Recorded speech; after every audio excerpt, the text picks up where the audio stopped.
So let's talk about culture shock. Guys, I had to listen twice as hard to understand what they were saying. Like, y'all need to go do X, Y. And I'm just like,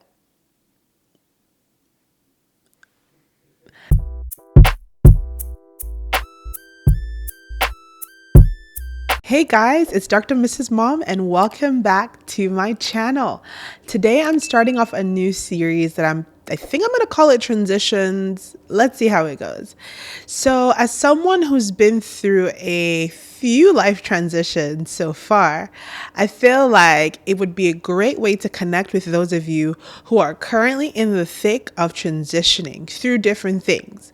This episode, I'm going to be talking to you guys about my transition moving from Nigeria to the US for college when I was 18. Listen, there's so many life lessons that I've picked up as a result of that transition, and so many, will I say, mistakes or things I could have handled differently that I want to share with you guys to help you if you are in a space where you're transitioning from one country to the next, especially as a young person, because it could be daunting. It could be overwhelming. You could feel a sense of loneliness that I'm hoping that this video can help you at least traverse as minimally as possible. So here we go. I had spoken in a previous video where I talked about I always knew I wanted to go to the US for college. And so when the opportunity finally presented itself, I had gotten good funding where my parents could cover the rest of tuition. I made the unanimous move, well, as unanimous as it could be in a Nigerian household, to move to Tennessee for college. What was really interesting is I feel like my mom had been preparing me for this move for the longest time. So I think I was 15 when my mom informed me that she had applied for me to go to boarding school. At this point, I was in my final year, so it would be like 12th grade, it would be SS3. And I'm like, I've been a day student this whole time. Sis, what you trying to do? But in her head, she wanted to slowly ease me into a life of independence, given that she knew what my dreams, my goals, and I guess what God told her. So I was sent off to boarding house as the first prep of independence, even though my mom still came on campus as often as she could to check in on things. I don't know. I think she was having a hard time letting go, but that was technically, I guess, my first steps, the first steps I had taken into being independent. She also was like, do you know what? After I graduated, got into the diploma program at University of Lagos, she was like, you know what? There's a car, there's a driver, but I feel like you need to figure out your own way. How do you get there? How do you come back? So that was her next step of, okay, let's get the transportation part. Okay. Are you street smart? Are you going to be aware? And so I would know how much money I had, think about, was I getting into a taxi? Am I getting into a bus? Knowing my routes, figuring it out. Thankfully, I was not alone. I was with a friend of mine, Abike. And so we were able to navigate this together. Again, steps to independence. Anyways, when it finally came time for me to go to the US, I think there was excitement of, I'm going to this place that I've always wanted to go. I know people who've been. Thankfully for me, we were in a cohort, so we were all going to different places. I was the only one who was going to Tennessee, but it felt like there was a group of us who were taking on this challenge of going abroad, navigating and learning a new culture. And while we might not be in the same place, we were all going through the same thing. So I remember, getting everything ready, got my bags.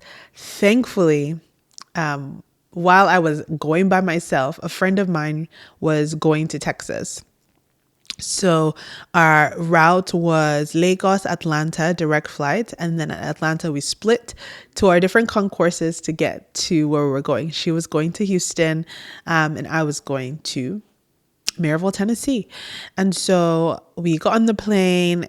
And I think the initial feeling was excitement at the prospect of what's to come. Like, where's this place I'm going to? I've seen pictures. I've communicated with people via email. I had a roommate. We kind of spoke a little bit. But I think initially on that plane, it was an excitement. I'm not sure that I remember fear being a big portion of that. At least not yet. But it was like, I'm going on an adventure and we're going to see where this takes me. And so I remember, we got to Atlanta. My friend Rita and I said, bye to each other.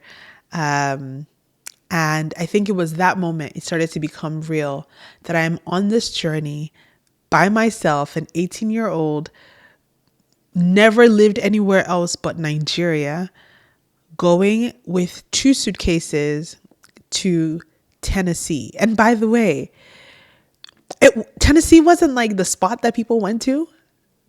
Texas, people went there. Georgia, people went there. But Tennessee, and it's just like in my head, all I knew was it was in the South. It was country. Obviously, there was country music rather. Obviously, I'd done some research, but like it wasn't anything compared to what I experienced in person.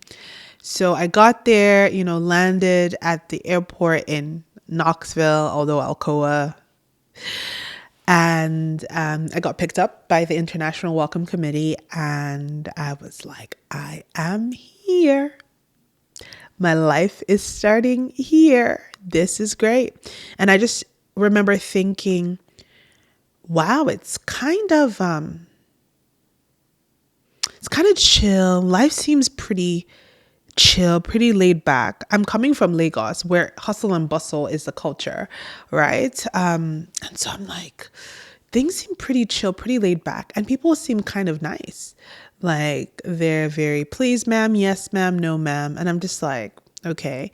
And then I'm also like navigating the accent, right? The Southern drawl, y'all know what I'm talking about? Yeah, navigating that, and I'm like, okay, I really need to listen clearly to be able to understand what they're saying. And I remember getting all my stuff up to the stairs. I was on the 4th floor. There was no elevator in the building. Carried my 2 suitcases and a hand luggage upstairs. Got into the room and I was like, wow, I'm actually here. And I think certain things started to dawn on me in that moment. My family isn't here. If I need to get something done, I have to put on my big girl panties and just do it. There wasn't a support system yet for me to fall back on. I had an aunt who lived in Georgia, but that's a different situation. It would be like a 3.5-hour drive to get to her. I don't have a car. So yeah, I think in that moment I did feel alone. But outside of feeling alone, I think I felt like I had to have a conversation with myself of, if we're going to be successful, if we're going to survive, if we're going to thrive here, you need to put your big girl panties on. And I think maybe that's my first tip is you've made the decision to move. It's time to put your big girl panties on. Okay. The things that make you afraid, you need to put your big girl panties on. The things where you're unsure of, you need to get from here to here, you need to put your big girl panties on. And yeah, that's what I remember from the first time. And obviously I started having international orientations that helped familiarizing us with the environment and stuff like that. The cool thing about that transition was it afforded me the opportunity to start life over. And I was just 18, so really, how much life have I lived, right? But I think I went into it with this idea, and I think as a young person, right, this is youthful exuberance, where I'm like, I get to create my own story. I get to define myself by the things that I liked, not by the things that my parents liked or the things that they forced us to do. It was the things that I wanted to do. It was my likes. And one of the things I remember was, so funny story, I actually wanted to go to college to study vocal performance.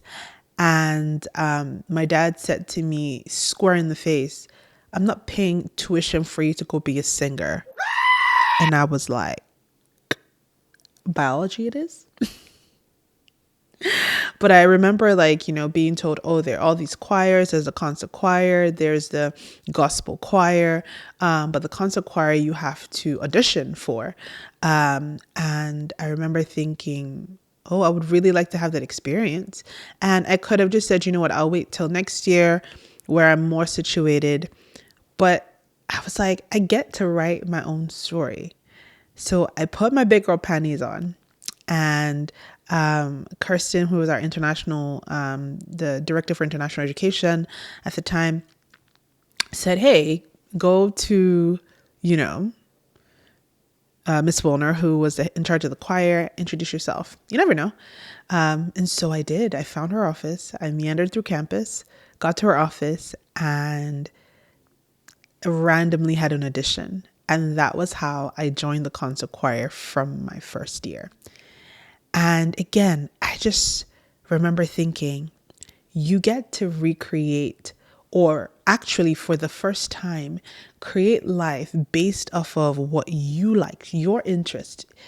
Not do the things that you don't like, not go to the places that you don't want to go. It's your life. You get the opportunity to recreate it. And so I put my big girl panties on. And I just did it. I also remembered, living, they always tell you, remember the home from where you came. And I had to remember the home from where I came, that I came here for a purpose, which was education. And so in as much as I was excited about the new opportunities and the new things, the new friendships that I was forming with other international students, guys, it just was, I came there for school. And so I made sure that I didn't lose sight of the reason why this transition had to happen in the first place. And so maybe that's the tip. Don't lose sight of why you've moved. Why did you go in the first place? Was it for a better life? Was it to get a better income? Was it because God told you? The thing is, loneliness is going to come. Discomfort is going to come. Culture shock, we're going to talk about that. It's all going to come, but you have to remember, why are you on this journey in the first place? Remember where you're coming from. Remember the choices that you made, where you're coming from, and let that propel you and motivate you to overcome in the space that you're in. So let's talk about culture shock. Guys, I had to listen twice as hard to understand what they were saying. Like, y'all need to go do X, Y. And I'm just like, listen, I'll be in class. Like, I remember a really, really funny one when I realized, I was like, oh my God, I'm actually in America. And America does things backwards, like gas versus fuel, or petrol, miles versus kilometers, aluminum versus aluminium. Now, like, I've lived in North America for a while, things seem normal to me. But at the time, aluminum, I remember taking a chemistry exam. It was like an assessment, chemistry assessment, to decide what class we would start off for intro chem. And in the assessment, I had seen like H2SO4, which North Americans refer to as like sulfuric acid. But in Nigeria, because we use the SI system, it was like tetraoxosulfate 6 acid. And so I remember looking at the assessments, like, the answer is in there. It is there. It's just called something else. Or like being in music class, because I had to take like intro to music or something, and them saying it's a whole note. But I'm like, is it a whole note or is it a semi-breve? Like, is it a quarter note or is it a crotchet? Like that. So I had to be aware of some of these differences. And I think you can respond two ways to culture shock. I think you can be culture shocked or experience culture shock and choose that your way is the only way, right? Okay, so maybe there's three. Your way is the only way, so you stick to what you call things X, Y, and Z. Or you're like, you know what? I'm just gonna assimilate. If this is what it's called, this is what it's called. The other thing you could do is you could acculturate. You could be aware that something is called something in the culture that you're in, where it's called another thing in your culture, and be able to weave through life, being able to use both of those contexts depending on where you are. And so I will always say this: acculturate versus assimilate.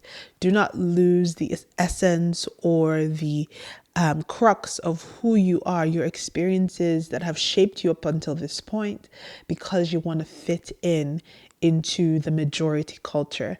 Take the best of both worlds. You have the option. People in your majority culture right now, they don't know your culture, where you're coming from. And so you are equipped with the opportunity to take in information and metabolize it and create something that is unique to you, that is part of your own story. And so here are some lessons I would say I learned in transitioning. The first thing is this: use every opportunity to find out about yourself. What is yourself like today? What is it about this culture that yourself appreciates or does not appreciate? Use every opportunity as an opportunity to learn about yourself, your likes, your interests, your dislikes, your core values. Transitions open up the opportunity for learning. Don't get caught up in the loneliness of a transition, the confusion of a transition, that you miss out on the opportunity to actually learn about yourself. The second thing is this: fear is a feeling. Overcoming it is an even better one. What do I mean by this? So the school I went to, Maryville College, is I call it, it's an outdoorsy school, right? We're up in the Great Smoky Mountains. And so orientation in my head, school orientation, what we had seen on TV was, you'd be in classrooms, maybe there are classes and things where they help you get accustomed to your new environment. But Maryville, orientation looked like whitewater rafting. It looked like canoeing. It looked like hiking. And I picked traditional orientation, by the way. So in my head, I'm like, if I'm picking traditional orientation, are we going to be in class? No, no, no, no, no, no, no. There was this, is it 60 foot? It's a 60-foot structure. Maybe I'll find a picture to put here so you understand that traditional orientation had to climb. And there are many ways to go up this thing, maybe like 5 to 6 ways. And you are put in a harness, you have someone who's spotting you. And I'm just like, there is nothing traditional about this. And I was afraid, and I was like, I don't know that I want to do this. But what I do, put on my big girl panties. And by the time I got to the top and saw the view from the top, it was like, wow.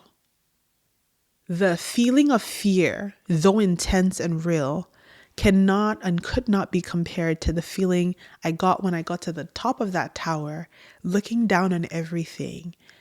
It gave new perspective. It was a stronger feeling. And so, like I say, while the feeling of fear is a big feeling, overcoming that fear is an even better one. Finally, I would say one of the lessons I learned through this transition is there are many ways to do the same thing. Coming from where I came from, there were many ways to cook rice, right? Jollof rice, fried rice, white rice, native rice. And then I came into a culture that maybe didn't use as much spice or as much pepper. That rice then was in gravy. And it's like, what is that?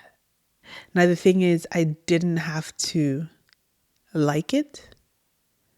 I just had to accept that there are many ways that things are being done, and that because someone doesn't do something my way, it doesn't make it wrong. It doesn't make it horrible. It doesn't make it wrong, really. So I hope that this lesson in transitioning from Nigeria to the US It was an interesting watch.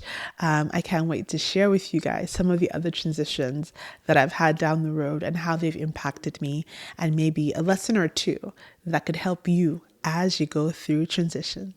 Until then, I'll see you guys in the next video. Bye.